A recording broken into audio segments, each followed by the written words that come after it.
Jai Hind, dear students. Once again, welcome in your art class.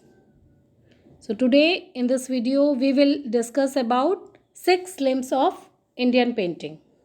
Okay? तो इसमें आज के टॉपिक में हम पढ़ेंगे कि 6 limbs of Indian painting के बारे में, षडंगा, तो इसके बारे में हम पढ़ेंगे. ठीक है, चलिए मैं एक्सप्लेन कर रही हूँ और आप ध्यान से इसको सुनेंगे. देखिए बेटा, 6 limbs of Indian painting part है फंडामेंटल ऑफ आर्ट का. ओके, तो फंडामेंटल ऑफ आर्ट में ये 3 टाइप्स के होते हैं. First limbs of art, second elements of art and third principle of art. Okay, तो आज के वीडियो में हम लिम्स ऑफ आर्ट के बारे में बात करेंगे. तो इसमें क्या है कि कोई भी पेंटिंग, लिम्स ऑफ आर्ट होता क्या है इसको समझेंगे. कि कोई भी पेंटिंग या कोई भी आर्ट वर्क जब हम करते हैं तो इसका यूज़ ऑटोमेटिकली या तो हम मतलब हमें पता होता है कि हमें करना है, और अदरवाइज़ हम नहीं मतलब इसके बारे में जानते तो भी हम इसका यूज़ कर लेते हैं. ठीक है, तो कोई भी पेंटिंग बनाने के लिए इनका यूज़ हम करते ही करते हैं. ठीक है, तो ये एक प्रकार की आप आर्ट की लैंग्वेज बोल सकते हैं इसको, कि एक आर्ट की लैंग्वेज है. और ये 6 लिम्स ऑफ आर्ट में बताया जाता है कि कोई भी आर्ट वर्क इसके बिना पॉसिबल नहीं है.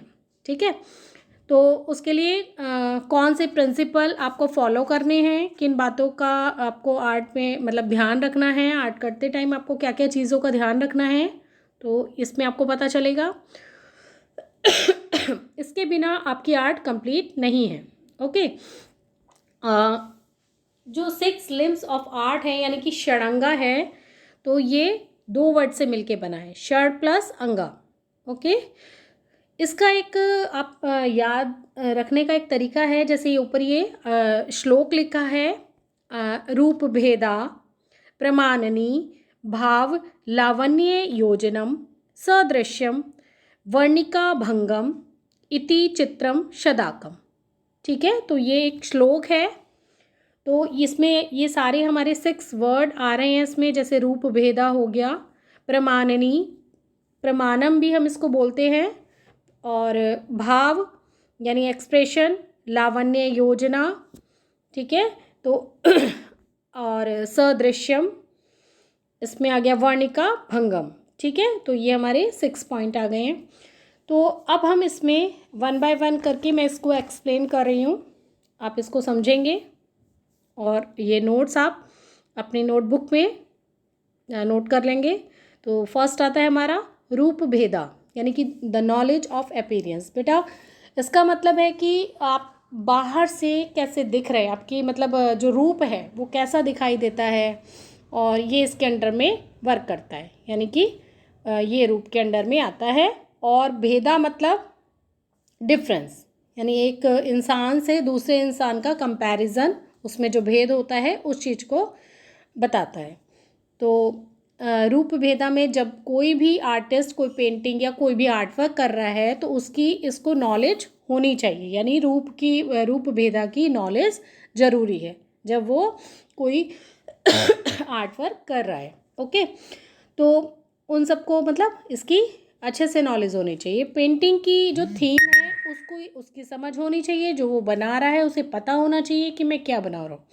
मान लीजिए एक उसको ट्री ड्रॉ करना है, तो सूखा करना है या ग्रीन ट्री करना है, तो उसको पता होना चाहिए ना कि मैं क्या बना रहा हूँ. ठीक है, तो उसकी नॉलेज होनी चाहिए कैसे बनेगा. तो ये बाहरी रूप हो गया. इसके अंदर पूरा ये आता है.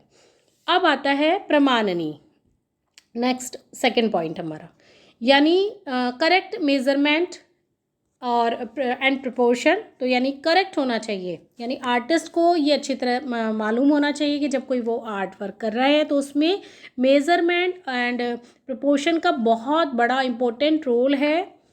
और एक आर्टिस्ट जब तक मतलब इसको नहीं समझेगा वो कैसे कर पाएगा, आर्ट को नहीं कर पाएगा. ठीक है, तो उसकी इसको नॉलेज होनी चाहिए. लेकिन ऐसा नहीं है, कई बार कोई आपने कहीं से कोई कोर्स भी नहीं किया होता, कुछ इंटरेस्ट होते हैं आर्टिस्ट को. कुछ लोग ऐसे होते हैं कि जन्म से ही वो काम करते हैं, उनको अपने आप ही देखकर ही पता चल जाता है कि इसका मेज़रमेंट कैसे होगा, है ना. तो उसको अपने आप से ही वो चीज़ नॉलेज मतलब आ जाती है। तो उसमें मेज़रमेंट और प्रोपोर्शन का बहुत बड़ा रोल है।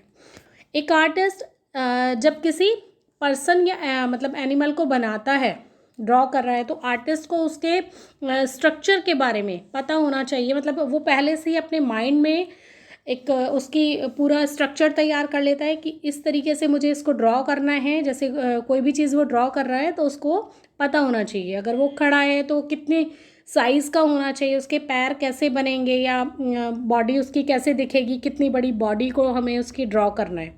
तो ये आता है सारा हमारा प्रमाणनी के अंदर। तो जो भी आर्टिस्ट बना रहा है तो यानी कि आपको उसकी नॉलेज होनी ज़रूरी है। ठीक है, मान लीजिए कोई लैंडस्केप ड्रॉ करना है आपको, तो उसमें भी डिवाइड करते हैं बेटा। जैसे स्काई वाला पार्ट है या नीचे का पार्ट है, आपको पता होना चाहिए कि हमें कितना पार्ट ड्रॉ करना है, ऊपर का और कितना नीचे का, बैकग्राउंड का। ठीक है ना, तो वो सारी चीज़ इसमें बताई जाती हैं प्रमाणनी में, मेज़रमेंट। ओके, अब नेक्स्ट आता है आपका भाव। भाव यानी पता ही है इसको, भाव का क्या यानी कि expression of feeling the forms, यानी कि जो भाव के द्वारा एक आर्टिस्ट अपने emotion, feeling, moods and ideas को शो करता है। ठीक है, फीलिंग डालता है अपनी उसमें पेंटिंग्स में, और भाव से मतलब सारी चीज़ क्लियर हो जाती हैं। जैसे कोई भाव से जब गुस्से में है या उसका मूड हंसता हुआ है, तो उस तरीके का इसमें इसको पता होना चाहिए कि मुझे कैसे बनाना है। ठीक है ना, तो जो भाव होता है वो नेचर में भी मतलब आ सकता है। जैसे मतलब एनिमल हो गए या कोई भी ह्यूमन बीन हो गया, तो उसके बारे में इन्हें भाव के बारे में पता होना चाहिए आर्टिस्ट को कि इस पर मुझे वर्क कैसे करना है। ओके, तो जो उसके मतलब उसके काम की अच्छे से नॉलेज होनी चाहिए। और जो पेंटिंग में दिखाई देता है कि जैसे भाव, फीलिंग्स दिखाई देते हैं, उसमें इमोशंस दिखाई देते हैं। जब वो आर्टिस्ट एक पेंटिंग बनाता है तो पता चल जाता है उसकी पेंटिंग में देख के कि ये लव वाली फीलिंग है ना। तो इस तरह की चीज़ें पता चल जाती हैं। ठीक है, तो अब नेक्स्ट आता है आपका लावण्य योजनम। ठीक है, ग्रेस। लावण्य योजना मतलब एक ग्रेस हो गया। और लावण्य योजना में जो आर्ट वर्क कर रहे हैं उसमें एक ग्रेस होना बहुत ज़रूरी है। और इसमें प्रमाणनी है या भाव है, दोनों का ही मतलब ओवर यूज़ नहीं करना है। और मतलब दोनों को ही डिसाइड करना है कि प्रमाणनी और भाव का कितना यूज़ करना है। तो मतलब किसी भी चीज़ का ओवर यूज़ नहीं होना चाहिए। ठीक है ना, तो इसमें इसके जो बेसिक चीज़ें हैं, जैसे खूबसूरती का जो माहौल बनाना है, लेकिन खूबसूरती ऐसी कि वो कंट्रोल में हो, ये ना हो कि ओवर कंट्रोल लग रहा है, वो ऑड लग रहा है थोड़ा सा, तो उसको कंट्रोल में बनाना है, ओवर यूज़ नहीं होना चाहिए। तो आप इन चीज़ों का ध्यान रखेंगे। ग्रेसफुल होनी चाहिए वो, जैसे कि कोई भी अगर आप फिगर बना रहे हैं तो उसमें आपको पता होना चाहिए कि उसकी ड्रेस कैसे बनेगी, फेस एक्सप्रेशन कैसे होने चाहिए, ऑर्नामेंट्स कैसे होने चाहिए, है ना। तो ये सारी चीज़ों का आपको बैलेंस करके उसका दिखाना है इसमें। ओके, अब आता है हमारा 5th पॉइंट। ठीक है, सदृश्यम।